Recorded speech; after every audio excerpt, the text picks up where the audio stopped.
ఇవాళ పక్కింటి వంట ఛానల్లో మామిడికాయ తురుము పచ్చడి అండి. ఈ సైజు మామిడికాయలు 2 తీసుకున్నానండి. బాగా కడిగేసి శుభ్రంగా తోలు తీసేసి ఇదిగోండి ఇలా తురిమి పెట్టానండి. ఇప్పుడు దీన్ని ఒక బౌల్లోకి కొలుసుకున్నామండి ఎంత అయిందో మనకి.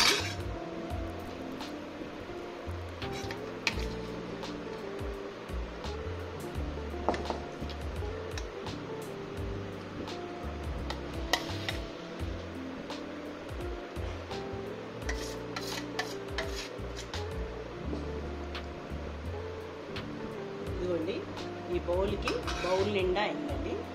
దీన్ని ఒక పచ్చడి కలపడానికి ఒక గిన్నె తీసుకొని దాంట్లో వేసేస్తున్నానండి. ఇదిగోండి మామిడికాయ తురుము ఒక గిన్నెలో ఇలా వేసుకోండి. తర్వాత కొంచెం పసుపు అండి, ఒక 1/2 టేబుల్ స్పూన్.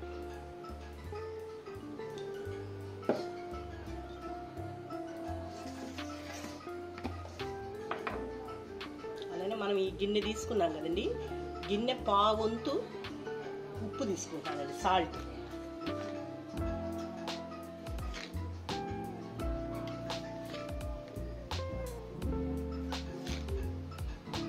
ఇదిగోండి కావాలంటే మళ్ళీ చూసి కలుపుకుందామండి.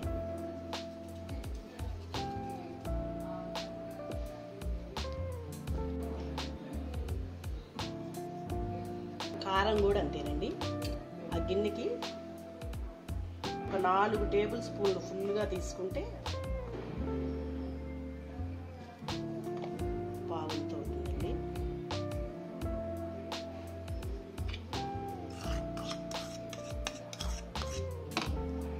అలానే ఒక 2 టేబుల్ స్పూన్లు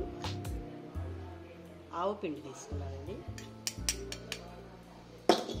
1 టేబుల్ స్పూను మెంతిపిండి. ఇవన్నీ వేసేసి ఫస్ట్ ఈ తురుమునంతా బాగా కలుపుకోవాలి.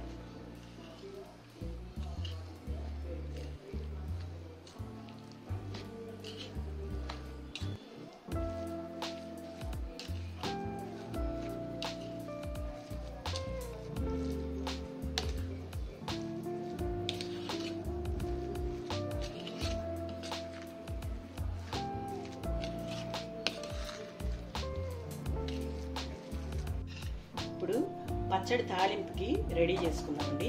చిన్న కళాయి తీసుకున్నానండి. ఒక 150 గ్రాముల వరకు శనగ నూనె తీసుకున్నానండి. శనగ నూనె అయితేనే పచ్చడికి బాగుంటుందండి.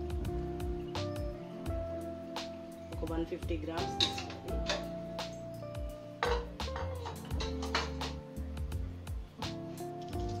ఇది 4 ఎండుమిర్చి తాలింపుకి సరిపోతుంది.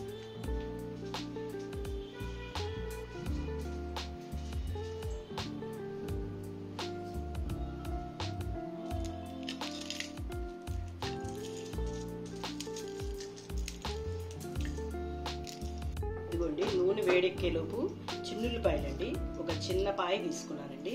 దాన్ని కొంచెం కచ్చా బిచ్చాగా దంచుకున్నాను. ఊరికి అలా ఒక నలగొడితే చాలు.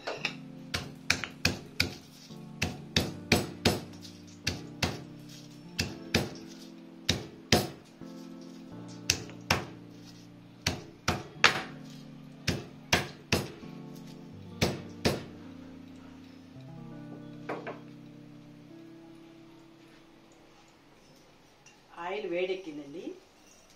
కొంచెం ఆవాలు ఒక టేబుల్ స్పూన్ వేయండి. అలానే సాయి మినపప్పు, పచ్చిపప్పు వేయట్లేదండి. ఇదిగోండి ఎండుమిర్చి 4 ఎండుమిరపకాయలు.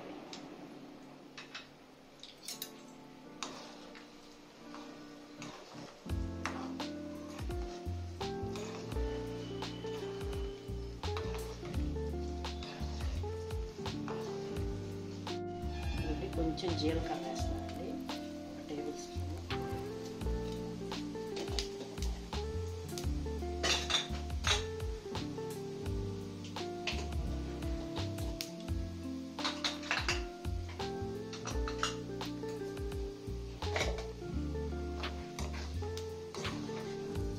ఆవాలు వేగిపోయిందండి. చిన్నులపాయ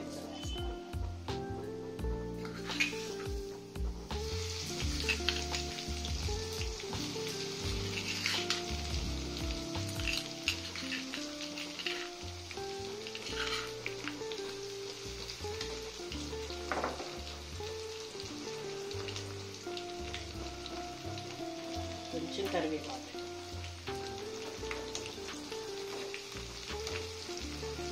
అన్నీ కలిపి ఒక 2 నిమిషాలు వేగనివ్వండి. లాస్ట్లో కొంచెం ఇంగ వేసి కట్టేసేద్దాం.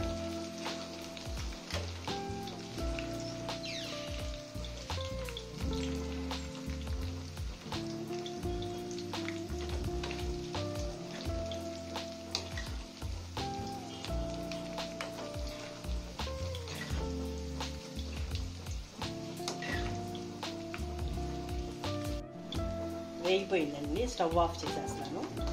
ఈ తాళింపు బాగా చల్లారాలండి. చల్లారిన తర్వాత పచ్చడిలో కలుపుకోవాలి. ఆయిల్ అంతా బాగా చల్లారిపోవాలి. తాళింపు చల్లారిపోయిందండి. ఇప్పుడు పచ్చడిలో వేసి కలిపేస్తాను. ఇదిగోండి పచ్చడి మొత్తం కలిపేసాను. ఒక్కసారి ఉప్పు చూసుకోండి. కొంచెం సరిపోకపోతే కొద్దిగా వేసుకోండి. ఒక 2 రోజులు ఇలానే ఉంచి 3వ రోజు డబ్బాలో పెట్టేసుకోవచ్చండి. మీరు కూడా ఒకసారి ట్రై చేయండి, టేస్ట్ చేయండి. అలానే మా ఛానల్ని సబ్స్క్రైబ్ చేయండి.